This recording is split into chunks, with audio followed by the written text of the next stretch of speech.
I'm Larry Fedoruk, and this is Later That Same Life, my latest storytelling podcast. Fans of this new series may remember me from Smoke Yourself Thin and Get Confident, Stupid, The Boat Jacking of Super Ship 79, and Hydro, the Man with the Hydraulic Arms. Okay, The Simpsons, Troy McClure, the great Phil Hartman. Sorry I couldn't resist.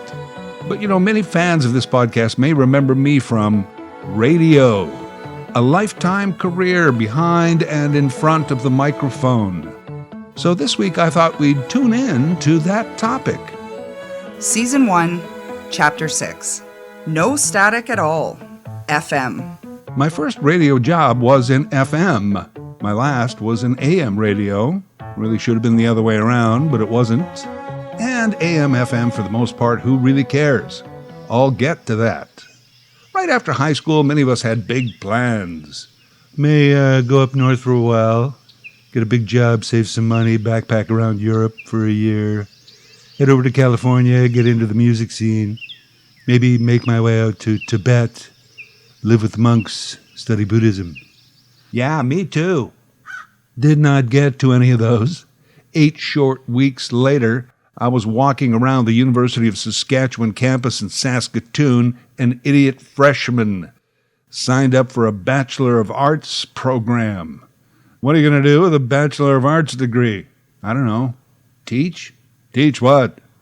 Teach people how to get a Bachelor of Arts. Dad thought I should study welding, or some trade, But I was into book learning. So a quick student loan, and there I was taking the campus tour, university classes starting in about 3 days. The campus tour ended at the Student Union Building. Lots of campuses have a sub, but at the University of Saskatchewan, it was called the Memorial Union Building. Memorial of what? Don't know. No one remembers. The Memorial Union Building, the MUB, as we called it. It housed the student union offices. There was a bank and a study hall upstairs, and in the basement, vending machines, pinball, shuffleboard, and a small riser so that you could have coffee houses. A protest singer could sing a protest song, or someone would just get up and read poetry for half an hour.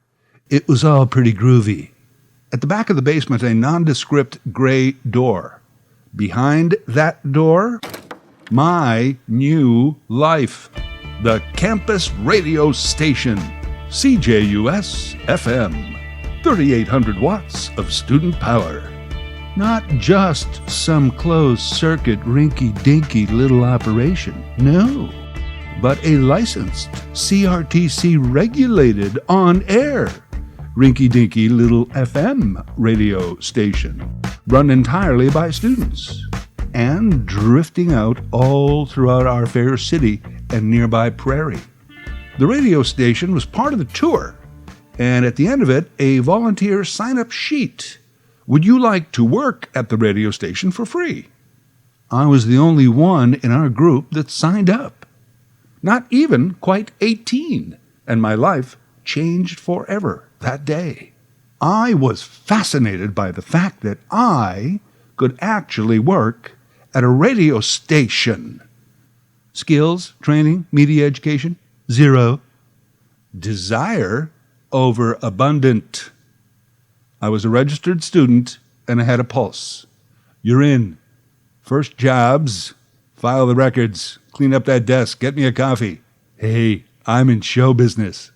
The radio station, as I said, run by students and all volunteers, except for 2. We had a general manager, Mr. Walden. He was like an old man, like way old, like 40, and was a paid employee of the university. He had an office, wore a suit and tie. Kind of like a dad to watch over us kids. Every year, with Mr. Walden's input and the University Board of Governors' approval, staff voted 1 student to the position of program director. That also was a paid position. I mean, lots of students also had jobs, but this would be cool because you got to be program director and your job was right on campus running the radio station. I don't exactly recall, but I think the radio station signed on at 9 a.m. and signed off at midnight. Radio and TV signing off. Wow, doesn't that sound ancient? Well, because it is. As students, we created most of the content. We also ran a CBC Ideas program. We had a folk music hour that was hosted by a student, classical music show. How does a young university student know so much about classical music? Hey man, you heard of rock and roll, right? It was always fun when the classical music host was sick or had a final or something, couldn't come in to do the show, and we'd have to fill in. That was the New York Philharmonic, conduced by Leonard Bernstein, with Chopin's Etude 10. Oh, we were brutal. We also had a progressive rock show. That was cool. We had some cultural and ethnic programs, a real eclectic mix, but all interesting, and you learned. And it was all on this new medium called FM. Stereo, clean sound, no static at all. You know, our station was in the basement of the MUB, but that's not the reason we all felt kinda underground. The cool campus kids, getting it said for the generation, and all on this new thing, FM, where you also learned how to speak FM. You didn't talk like you were on the radio. You talked like you were on FM. That was Foghats from the album Foghats, track 2 from side 1, Trouble, Trouble. Before that, you heard Fare Thee Well Cisco from Tom Paxton's debut album, Ramblin' Boy.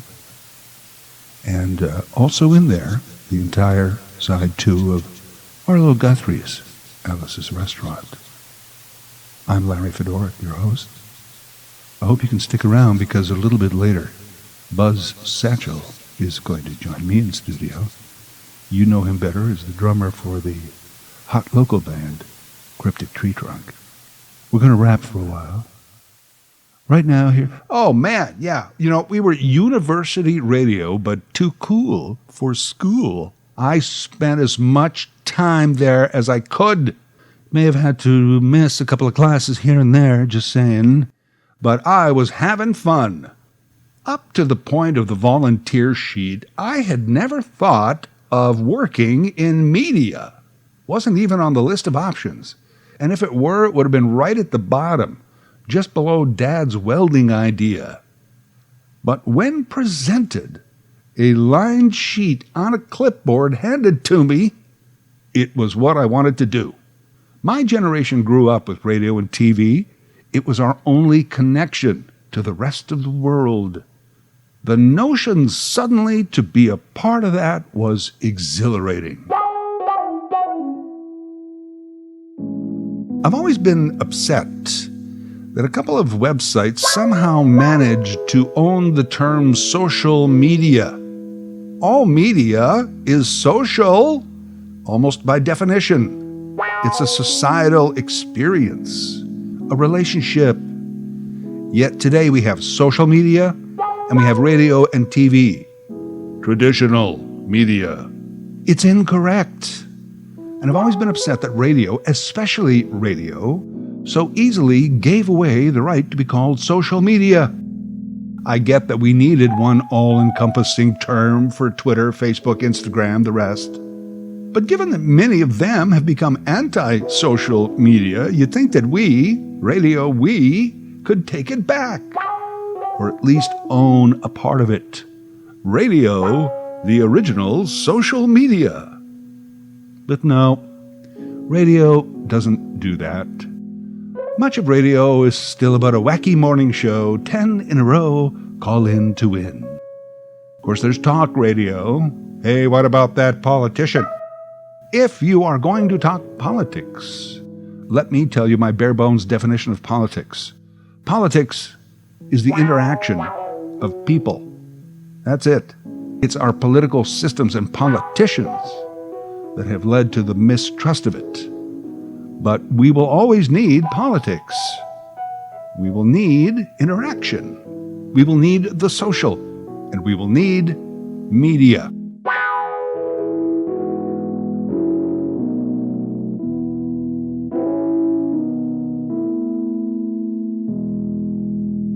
Radio, the original social media. The interaction of people should be the only politics we talk about. Radio should be the live, ongoing podcast, the world's voice, when we can't or don't need to look at the pictures. Instead, having the pictures painted for us with the words. Words matter. Of course, we have to reference things like Facebook and Twitter, but radio, stop telling me what's on those sites. It's like saying, hey, thank you for joining me today. I'd like to start my show by telling you about something that's much more interesting on another channel. You've heard the hosts and anchors do this. They do it all the time. Remember Donald Trump on Twitter, the good old days? Oh, he had a lot of followers and retweets for sure. But a study showed that 72% of American voters, almost 3/4 of American voters, learned about the former president's tweets from TV and news. Radio and TV spends a lot of time talking about what's on Twitter. That's messed up. By the way, if this all sounds like a tangent to the episode today, it's not. This is what I wanted to say. I wanted to share my experience of getting into radio, because ever since I was escorted out, I have a lot of time to look at it from my perch on the outside. The question that keeps coming up again and again, is this the end of radio? Is radio dead? Hey, not because I'm out, but just generally, is radio dead? Is the industry I spent my entire working life in about to just disappear? Am I just the blacksmith from 100 years ago sitting by myself saying, didn't shoe one horse today? Everyone's driving around in them motorized social buggies. Here is the correct answer, as I see it. Radio is not dead. What is dying, and probably doesn't have much time left, is the radio station. Let me just say here, I love radio. But like most close relationships, we're just having a fight. I love you, but I'm mad at you right now. Also, I don't want you to die.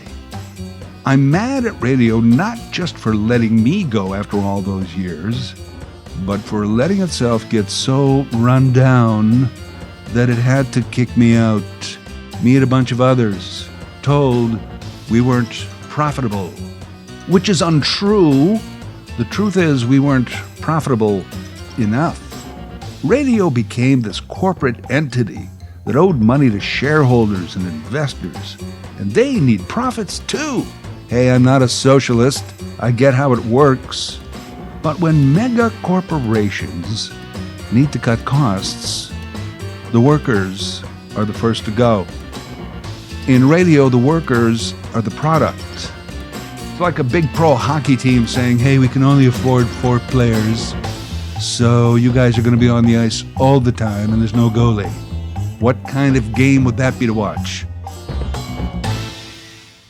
I'm also mad at radio because they didn't invent Facebook. A bunch of kids in a dorm room did that. And the ingredients were there. Media, social, communication, websites, yet never occurred to anyone in radio.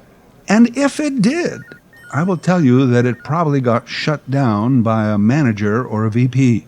We do radio here, kid. Are you talking crazy? Failing to see the bigger picture. We do media, the interaction of people. Individuals innovate. Corporations cut back. Radio stations became just another entry on the corporate ledger. I know hindsight is great.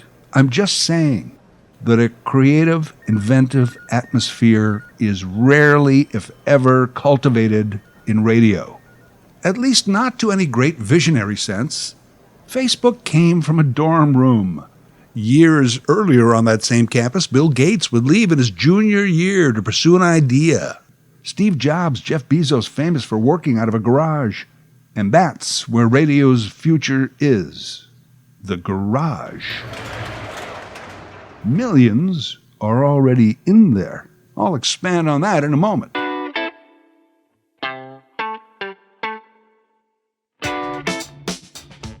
So the radio station is dying, but radio is still alive. Yeah, that's my premise. But I think in general, music radio is doomed. Just too many other outlets. Digital killed the music radio star. It's like the famous story when everyone was getting TV and the movie houses panicked. TV is going to kill us. And it did.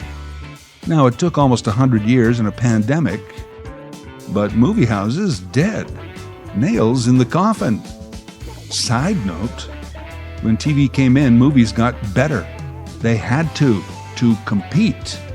And they competed well for decades. But today, TV, whatever it is, let's just call it the personal screen experience, is much better for many different reasons. What is TV? Definition is blurred. What is a movie? Definition also blurred. Movie theaters not coming back. Maybe it's some boutique kind of place where a few people can gather for an IMAX planetarium experience to see Iron Man fight Godzilla. But for the majority, yeah, I got a screen at home here. Thanks, I'm good. The music radio stations had to get better to compete with digital. They didn't. Wacky Morning Show, 10 in a row, call in to win. They're still doing that 40 years on. And it also took a pandemic to expose that music radio was non-essential. So what are we left with? This platform radio with towers and signals, and in some cases, satellite radio. It all seems extravagant and unnecessary. The real future is in the garage. 2021 stats say there are about 2 million podcasts in the world. 48 million episodes. Well, with this one, I guess 48 million in one. 2 years ago, there were only 800,000 podcasts, now 2 million, so you get that it's moving in that direction. Many of them are from the small home studio, the garage, the bedroom, and many simply telling the stories of people. The social interaction. Radio station dead. But the radio politic alive and well. I want to add a related topic here quickly. I'm among the last of a dwindling generation. I still enjoy the passive experience. I'm pretty active online, search, enter, click, search, enter, click. But at the end of the day, I just don't want to search anymore. The channel says on demand, but I have no idea what I want.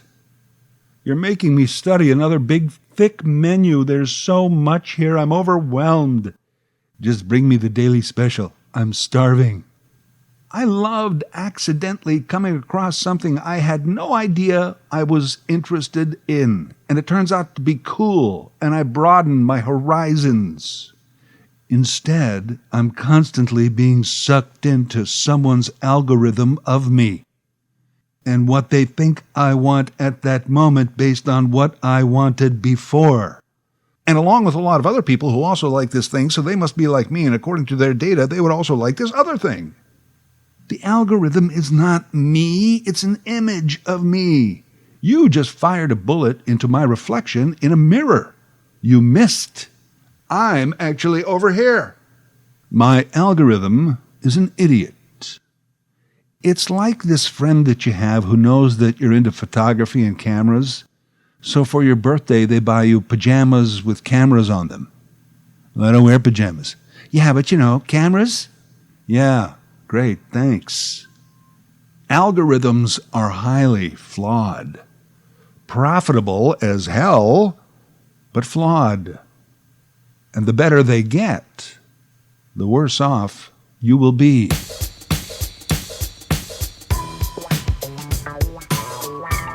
So this is usually the part of the podcast where I sum up and tie together all my meanderings. And I know what you're saying with this one. Good luck. Well, I shared my most wonderful experience of getting into an industry I love.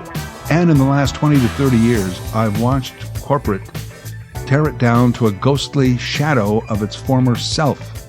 I've watched a lot of people take a lot out of this industry and put very little back. You got to take care of the land, man, because if you don't, eventually nothing will grow here. The radio station is dead. They couldn't kill radio.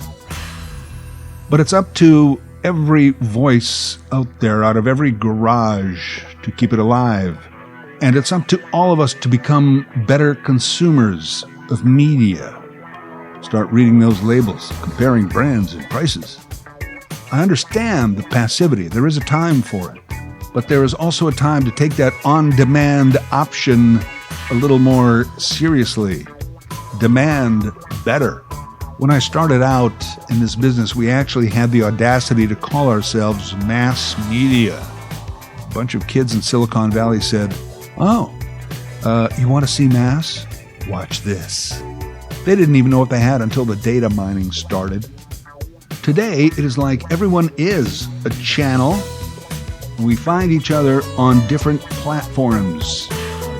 We have different names for it. But the human voice lives. I choose to call it radio. The original social media.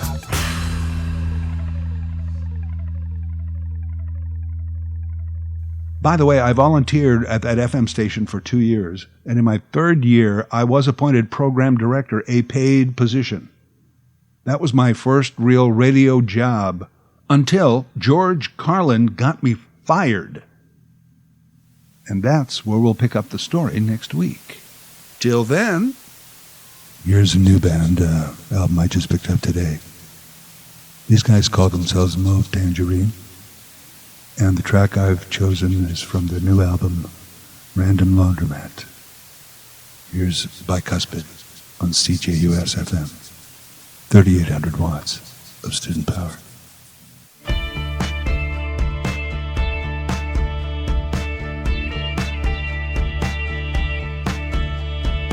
Later That Same Life is written, voiced, and produced by Larry Fedoruk. LarryFedoruk37@gmail.com. No wonder why you said goodbye in such a rush. I guess you had your thing to do again.